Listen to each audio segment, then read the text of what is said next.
desde el municipio de Mapastepet.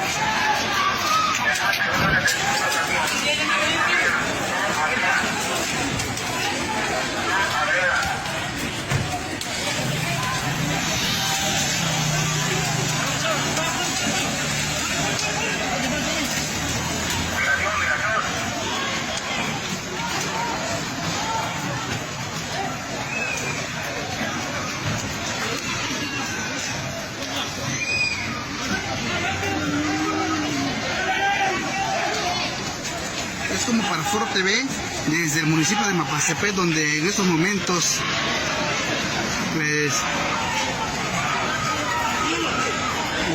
donde la Guardia Nacional, Migración, vienen a asegurar a los migrantes.